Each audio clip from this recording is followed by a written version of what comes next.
We are back, the three Baseball Mashuganas, talking about Peter Golenbock, remembering Dynasty, Bums, and today, the Forever Boys. I think it could be, from knowing Peter all these months, could be your favorite book, huh? Well, it was very important in my life because I was living in Ridgefield, Connecticut, when I contacted the fellow who started the league, and I called him up, and I said, I'd like to come down to your organizational meeting down in Miami because I would like to spend the season with one of your teams. And he said, fine, come on down. So I flew down to Miami, where we met at that giant, beautiful hotel, the Breakers. And I sat there, and there were 8 teams. St. Petersburg was one team, West Palm Beach was another team, Orlando was another team, Bradenton was another team. The team that interested me the most, at the meeting at any rate, was the West Palm Beach Tropics. Dave Kingman was the left fielder, Ron Washington was the shortstop, and the manager, Dick Williams. And I thought, well, quickly, this is great. Talk about the league itself to those. All right, I shall. The league itself, this is the Senior Professional Baseball League, was made up of 8 teams of former Major League Baseball players. You had to be over 35 years to play. If you were a catcher, you could be 33 years old or over. And the idea, it was going to be like senior golf. The idea was to give these guys an opportunity to play ball one more time. And it was, for the first year at any rate, in 89-90, it was entirely in the state of Florida. So Miami had a team, West Palm Beach had a team, Orlando had a team. They were all over the state of Florida. And what months did they play? Did they compete against? The first game was in the first week of November, and we went through November, December, and January. And at the end of the third month, we had the championship. Perfect months where everybody's Jones in baseball. It was fabulous. And what was fascinating about it, of course, was the opportunity of people to, sit in the sun and watch these former Major League ball players play. So I went to this meeting, and I decided that the team I wanted to spend the season with was the West Palm Beach Tropics. Now, the owner of that particular team is the fellow who owns the Boston Red Sox right now. So who knows where how my life would have gone had I went down there and I said, I want to be with you. And they said, that's fine. That'll be fine. The next day, I get a telephone call, a cryptic telephone call. Call them. Well, the PR guy for the West Palm Beach Tropics was Jim Valvano's best friend. And I had just written a book called Personal Fouls, which had basically gotten Jim Valvano fired. Right. So this guy is saying to the owner, we don't want Golenbock with our team. Who knows what his motives are? So they call me up and say, sorry, you can't be with our team. So I called Jim Morley. Jim Morley was the fellow who founded the league. It was his idea. And he was also the owner of the St. Petersburg Pelicans. And I told him what my conundrum was, and he said, oh, don't be ridiculous. Come, and you can spend the season with the Pelicans, with my Pelicans. Great. So drive down from Ridgefield, Connecticut on, I got there November 1st. Took me 2 days. So October 30th, October 31st, I drive down, arrive November 1st. Go to where the team is having its first practice at Miller Huggins Stengel Field in St. I love that field. I have it's wonderful. It's instructional league down there. Yeah. So I get there, and the manager, I'm obviously drawing a senior moment blank here. Help me out. He was a wonderful player for Cincinnati. Bobby Toll. Outfielder. Bobby Tolan. Bobby Tolan says to me, I walk in the door and Bobby Tolan says to me, "We have a problem." And I said, "What's the problem?" He says, "Basically, my players don't want you hanging around them." So here I am. I've just driven 2 days. I've just driven 2 days to be told the players on the Pelicans don't want me. So I said, "Bobby, how about let me talk to your players and tell them what I want to do with this book. Basically, it's an opportunity for these guys to play baseball again, and it's all about the love of the game of baseball." He says, "Well, okay, if you think that'll do some good, you can do it." Meanwhile, Doc Ellis, who was one of the Pelicans pitchers and the Pelicans pitching coach, is walking around. I'm sitting in a chair talking to to Bobby, and Doc is walking around me going, "Loser writer, loser writer, loser writer." He's taunting me. And Doc, he's about 6'3". He's a big hulking guy. Right. And so, I've got a contract for pretty good money to do this book, and so it's incumbent on me to stand in front of these Major League Baseball players and tell them why they should let me spend the season with the team. So I do. It's just, you have to win him over. Oh, I have to win everybody over. This is but first team, tough, I would think. Tough bunch of guys. Oh yes. Well, come to find, Doc ended up being one of my closest friends on the team. So Doc, a lot of Doc was bluster. A lot of Doc was bluster. He was really a lovely. You watched him pitch his first game sober in that league. Oh yes, I did. No, that's true. Can you tell me that? Tell the story of that, because I will in a minute. Claims to have been intoxicated in some way with drugs or. Oh yeah, he was certainly an alcoholic. But let me get accepted onto the team before I tell you that story. So I stand up in front of all these Major League players, and I basically said, "Look, I'm here to celebrate you guys. What you're doing is really heroic, and I want to write about the heroism that you're showing coming back and playing baseball again." And I said to him, "If anybody really cares, anybody wants to see what I'm writing about you, you're more than welcome to see it before I write it, before I publish it." Mm-hmm. And they all sort of shook their heads, and the meeting was over, and nobody said a word to me. Can I come? Am I told not to? Anyhow, so the announcement is, tomorrow at 9 o'clock, we're going to get on the bus and we're going to Winter Haven for our first game. So I showed up, and nobody said, "Don't get on the bus." So I got on the bus, and I spent the next 3 months with these wonderful people writing this book. In selling, that's called the assumed close. What the hell? So. You assumed you're going to get. You assume you get it. You walk on the bus. You're there, and all of a sudden you're there. Nice. And these people, a lot of these people became very, very close friends of mine.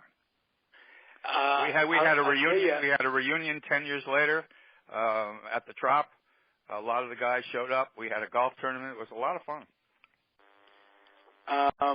So you want to know about Doc? You want to know about Doc Ellis? And I want to know about Ron LaFlore, the two of the most interesting characters in the book. No question. So Doc first. Well, Doc is most famous for having pitched, according to Doc, a no-hitter on LSD. That's the story he tells, and I have no reason to believe that he wasn't absolutely telling the truth, because Doc was an absolute wild man while he played. A bright guy.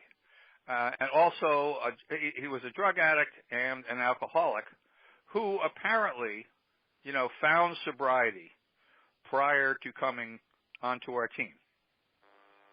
And so, yes, when he pitched and he won that first time that he won, he said to me, basically, "This is the first game that I've ever pitched when I was sober." And it was amazing. I mean, he thought that was marvelous, and it was.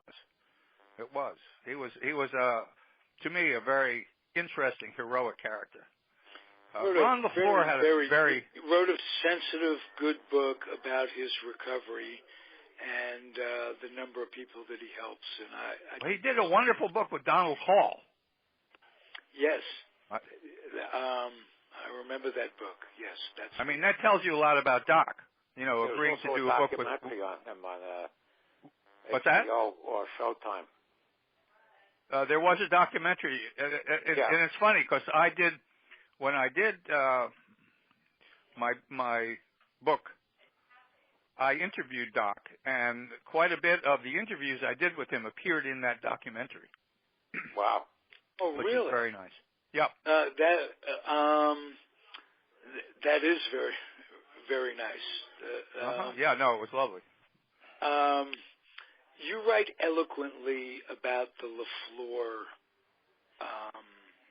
Ron LaFlore, and his talents. Yes. He was so gifted. Of all the players, many of them Hall of Famers, or at that time future Hall of Famers, that played in that league. I would say for tools alone, he's probably the most talented guy there. Just tools. I mean, I don't have the numbers in front of me, but his stolen bases, he was a leadoff hitter for the Tigers, and he stole, all sorts of bases for them. Right. A wonderful hitter. He's fifth on the all-time list. Now, the all-time list for 1 year. Yeah. No, right. He had something like 80 in 1 year, something like that. Right. And it was amazing, but what's most amazing? Only behind guys like Wills and Brock, and Henderson and Cobb and Cobb, right? Stole more bases than Cobb, and didn't come to the game. Came out of prison at 26. Well, that's the story. That's the story. Right. Billy Martin had a friend in Detroit who told him about this 18-year-old kid who was in the prison. Jackson Prison, whatever the name of the prison was. And Billy went to see the guy. Prison. And Billy went to see that guy. He went to see him and saw his talents. And Billy went to the general manager and said, we've got to figure out some way to get this guy out of prison and, sign him.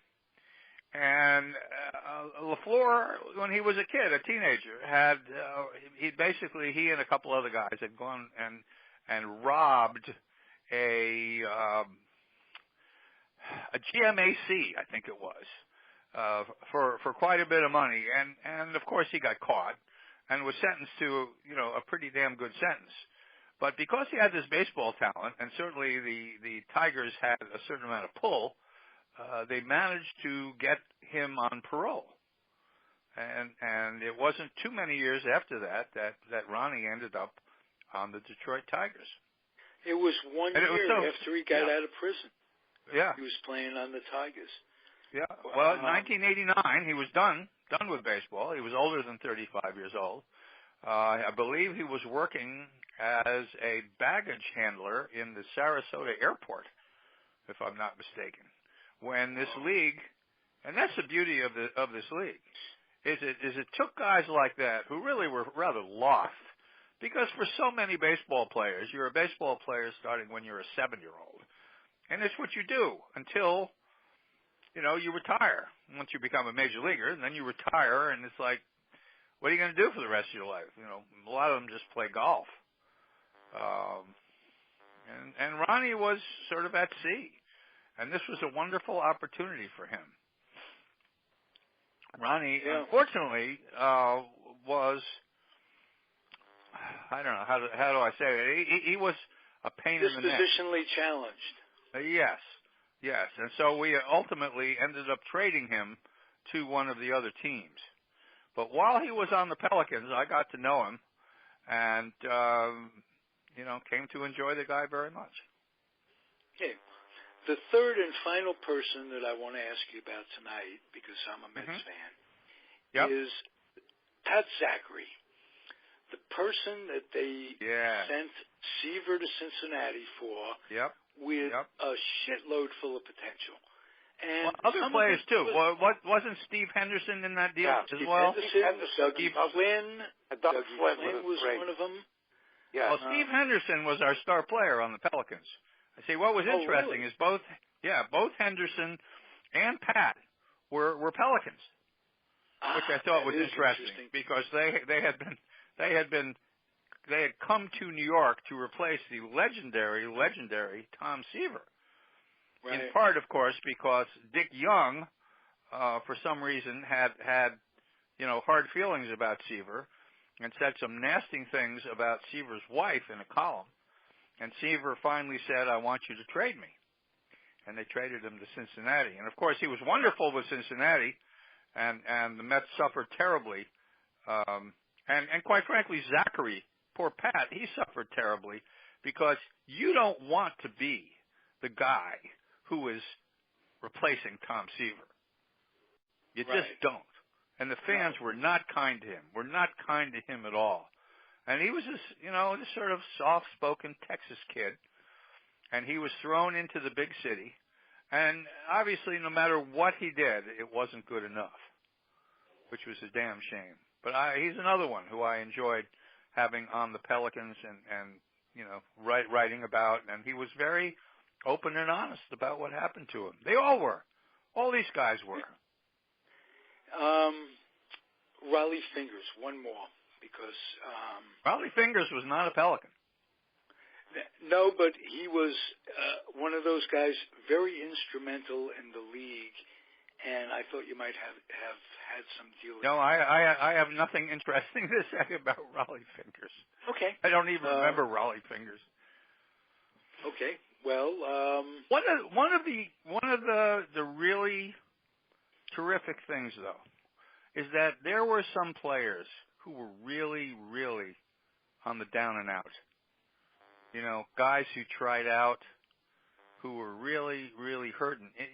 Former great players like Vida Blue. These guys just missed playing baseball something fierce.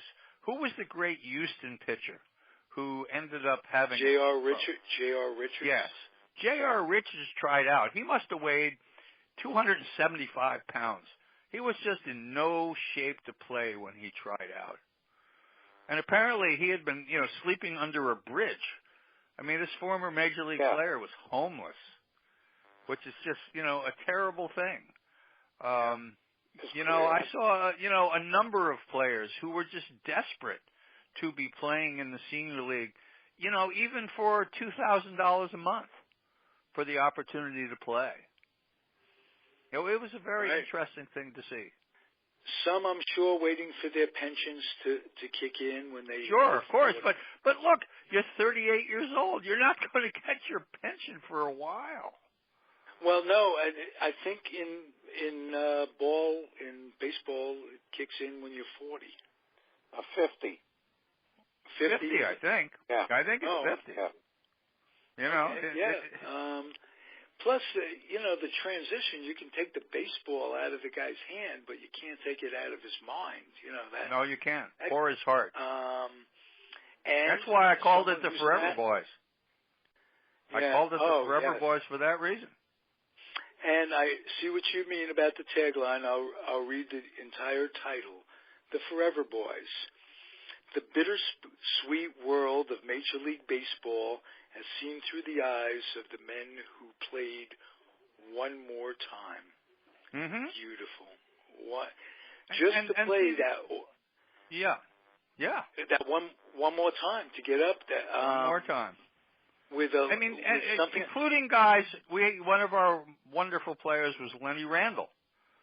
Lenny played third base for us, and I've been a guest in the zone a number of times. Yeah, I mean, he didn't. I don't think he didn't need the money. I don't think, but he needed to play again, and he was just joyous to be around. They would have, little meetings where they would fine players for doing silly things, and Lenny was in charge of that. And one of the bus trips, I had the pleasure of. I tape recorded the meeting, and it's in one of the chapters. How they like to razz each other. It was just wonderful fun. Right. Oh yeah, they're back in their elements, and Yes. they didn't go directly into their element from their element. They came back from seeing what it was like not playing, not having the competition. That's why I used to like Yankee old-timers games. Some of those guys would play balls out because it was the only time they'd get a chance to have the competition and get the adrenaline going. And it's interesting. You used to see guys 45, 50 years old, which seemed very old as a kid. Very old. Very old. Right? Very old. I went to one old-timers Yankee game where Joe DiMaggio hit a home run into the left field stands. And around me, all the men were crying. It was unbelievable. It was just unbelievable.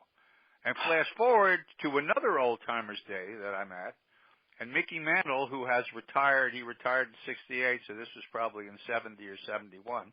He got up, I believe he was batting right-handed, and hit a home run into the left field stands. And I was crying. You know, it gave me the opportunity to understand how those Joe DiMaggio fans were feeling back when I saw that. Well, let me give you a segue into what we're going to talk about. All right. When I'm living in San Francisco and Willie's retired about 10 years and he's maybe 50, I have this vivid memory in my head. He's walking in from the clubhouse, which was out by the bullpen in right field, and he had 3 bats on his shoulder. Right. And he came up to hit. He came with his tools. He wasn't messing around. Right. And that walk and the intensity on his face to play in like a 2 or 3 inning old-timers day or whatever it was. I'll tell you what it was. It was one of the best days of my life. Al Rosen was the GM, and he puts on a reunion between the 54 Giants and as many as, obviously, as they could get, and the Cleveland 54 Indians. Yeah. And Al Rosen suited up for the Indians. Oh, my God, that was... Yeah, wow. I honest to God, right now I have goosebumps thinking about seeing Al Rosen, Jew boy suited up, our hero before Sandy, and because Greenberg was before my time. That's right. And there's Willie with that look, and I'll never forget that. That's and that just came to me right there. So my segue is Willie Mays. I'm going to start with you, Mr. Blumkin. I want you to just give me a little bit about what Willie means to you, both in your memories and the whole thing. I remember him when he came up. That was the first year I really followed, was 1951. And he was hitting in AAA at Minneapolis. He was hitting .477 for about a month when the Giants brought him up. And they put him into center field. They sat Bobby Thompson, who wasn't hitting, down for about a week or so before Bobby Thompson moved to third base because Hank Thompson was having problems with alcohol. Oh. And Mays had trouble hitting major league pitching when he first came up. And the story goes that he was crying in the clubhouse. And DeRosa said, "You're staying here. I don't care what you hit. You're staying here." That calmed him down. His first hit was a home run off Warren Spahn. And then he blossomed from there. He made an incredible number of catches in 1951. He was on deck when Thompson hit the home run. Yep. In the shot held around the world. And Willie was always quoted as saying he was very afraid to get up in that, in that kind of a situation. And then he went into the Army in 1952. He played, I think it was 41 games, and I did it when I was doing research years ago on players who lost time to being in the Army during the Korean War. I wanted to see if he had missed any games before he went in, and the answer was no. And they switched his draft board from Alabama to New York, and but all it did was buy him a couple of weeks. So he went into the Army. And the Giants in 1953, without him, went into the tank. And 54, he came to the spring training, and DeRosa said, "Here comes the pennant." Right. Yep. Chubb Feeney had a little thing, 2 more days. The rest is history. And from what I understand, is that when they moved out to San Francisco, Willie Mays was not readily accepted because he was considered a New York Giant, and the fans there forced it there cheering for Orlando Cepeda and Jim Davenport and Felipe Alou. And it goes deeper than that. He wasn't accepted in the housing community. He couldn't buy a house. Wasn't identified. They weren't identified with the New York Giants. Yeah. Oh yeah, I mean, the racial. But it was a racial thing too in San Francisco. Oh yeah, and, it was like Bill Russell, a basketball player, went through in Boston. Absolutely. Yep. How they treated him in Boston was absolutely disgraceful.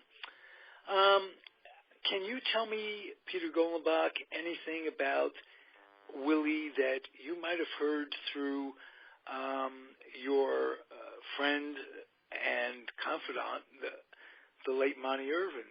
Anything that, because Monty was like a big brother to Willie. Yeah. Well, Monty. I mean, I'll tell you about Willie and the Mets in a minute. Monty could never quite figure out why Willie was so bitter. Because obviously, when Willie played, he was making, say, $100,000 a year, and very few players were paid more than that. But after he retired, Marvin Miller got free agency put into motion, and by the time Willie was in his 60s, these players were making millions of dollars a year. And what Monty could never figure out is why Willie was so bitter about that. They wanted to have a Willie Mays Day one time, Monty told me. And Willie said, "Okay, you can do it, but I want all the proceeds," which, of course, they wouldn't do. Right. And that's what what Monty mostly had to say about Willie was that the guy was just very bitter about the fact that... I'm sorry to hear that, because he brought so much joy that I wish there was. He did. He brought joy, and yet he... Yeah. He's not very friendly at card shows either. No. Now, a friend of mine once went to a book signing here. Willie Mays came out with a book, and he said, "Mr. Mays, I want to thank you for all the thrills you gave me." And Willie Mays scribbled his name and didn't even bother looking up. Well, that's that. Some people are fun to be around, and some people aren't. And he I know. Maybe he's mellowed in the last few years because he seems to. I think he was at the last Hall of Fame induction ceremony.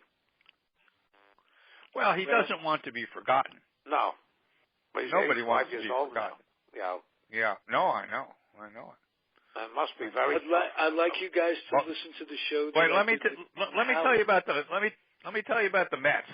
Let me tell you about Willie on the Mets, which the thing that I found so incredibly interesting is that late in Willie's career, he came over to the New York Mets. He was no longer the player that he was. The Giants didn't need him anymore, and they let him go. So he comes over to the Mets. They couldn't take care. Stoneham was going down the tubes. He wanted Willie to be taken care of, and Mrs. Payson said that she would, and the whole idea was that it would help Willie too. He, get long-term security. Okay. But they didn't just give. I don't know how much long-term security he got, but he got another 3 years. What'd you say? Another 3 years he got to play, something like that. At any rate, he had a lifetime of coaching. If Bowie King advisor or some sort of crap like that. Yeah, he was. They were. But they were greeters. So they suspended those guys. Yeah, well, that's not the point that I want to make. The point I want to make is this: is that the press was giving all sorts of giving Willie Mays all sorts of grief. He's not the player that he once was. That kind of nonsense. Well, when I did my oral history of the Mets, I interviewed 5 or 6 guys who played on the teams that Willie Mays played on, and they said basically the same thing. They said, I want you to understand that even at age 39 and 40 and 41, Willie Mays was the best player on our team.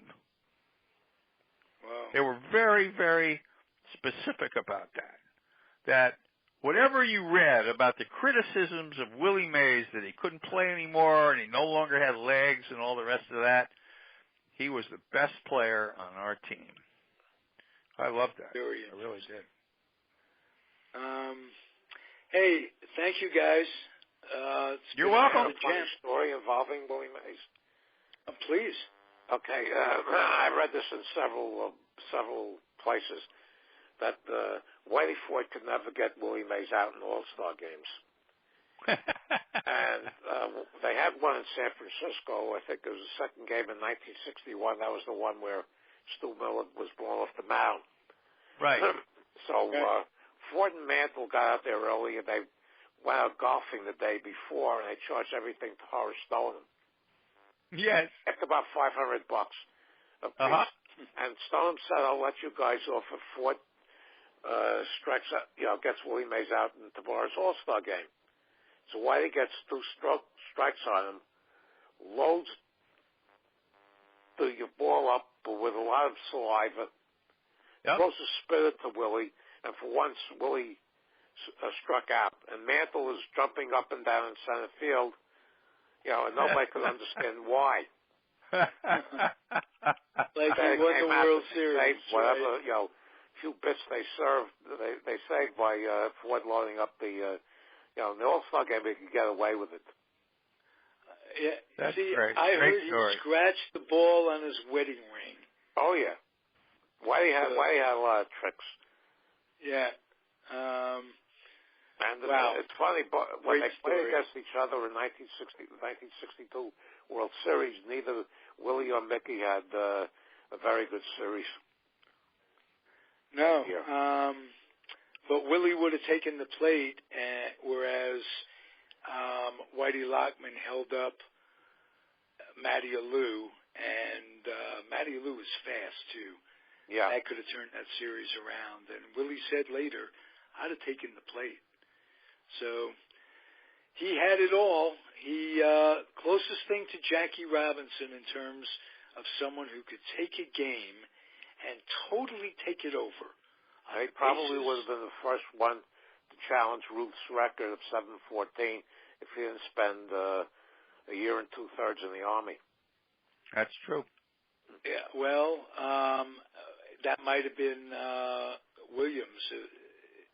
Yeah, that too. Record. Yeah, that too. The same circumstances. Yeah. So.